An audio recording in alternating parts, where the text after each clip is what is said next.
meningkatkan motivasi belajar peserta didik ada beberapa ya. Yang pertama, guru tersebut harus memilih metode pembelajarannya yang tepat dan beragam. Jangan monoton itu aja karena siswa juga kan akan bosan.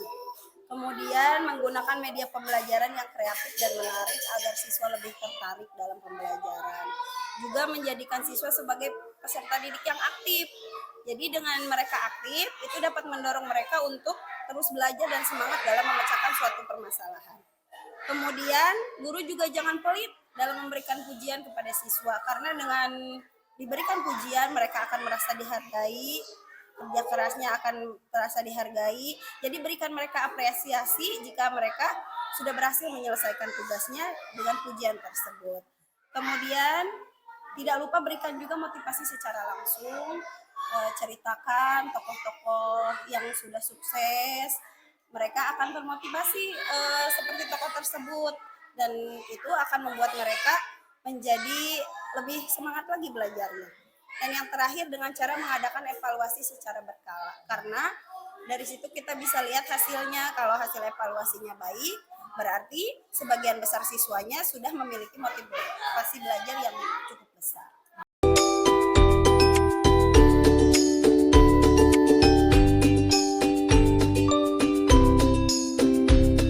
Ini berarti kembali kepada kita sebagai staf pengajar, kita harus berusaha memberikan konsep-konsep pemecahan permasalahan. Saya kira banyak permasalahan-permasalahan yang sangat sederhana yang sering dialami oleh siswa. Contoh ini misalnya anak kita misalnya untuk kelas tinggi misalnya dalam mencari volume bangun ruang, kita selalu ke papan tulis, kita menggambar dan seterusnya ya. Nah, alangkah lebih baiknya kalau kita langsung aja anak itu suruh ke depan, kemudian kita bawa meteran, kita suruh hitung berapa lebar ruangan kita, berapa panjang ruangannya, berapa tingginya, kemudian nanti mereka suruh menghitung sendiri dengan rumus-rumus yang telah kita pelajari. Nah, itu adalah salah satu pemecahan masalahnya. Kemudian yang kedua juga kita sering lupa kepada anak bahwa anak kita misalnya suruh belanja ke warung dengan jumlah uang yang lebih besar, kemudian nanti anak disuruh menghitung berapa kembaliannya, semacam itu pun masih sering kita belum lakukan itu. Jadi yang paling efektif adalah permasalahan-permasalahan yang terjadi di sekitar kita coba ajarkan kepada anak. Nah itulah nanti anak insya Allah akan menemukan sendiri.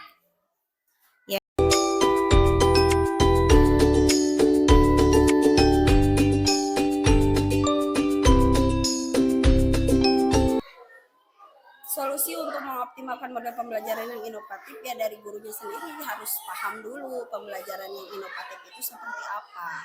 Kan pembelajaran yang inovatif itu biasanya bersenter pada siswa. Guru itu hanya sebagai motivator, fasilitator, dan manajer gitu ya.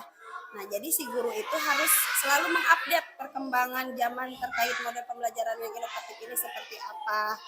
Kemudian mereka guru juga jangan takut atau harus terus mencoba untuk melakukan hal-hal baru. Guru juga harus mampu membuat rencana pembelajaran dengan baik, kemudian menetapkan waktunya berdasarkan fase sehingga materi yang diajarkan itu bisa tersistematis dan tercapai kompetensinya.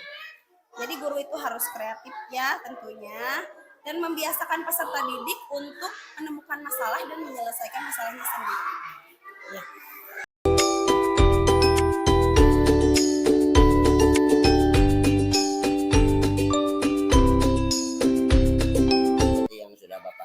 Tadi ketika guru sudah memberikan pembelajaran yang bervariasi, kemudian guru memberikan model-model pembelajaran yang inovatif.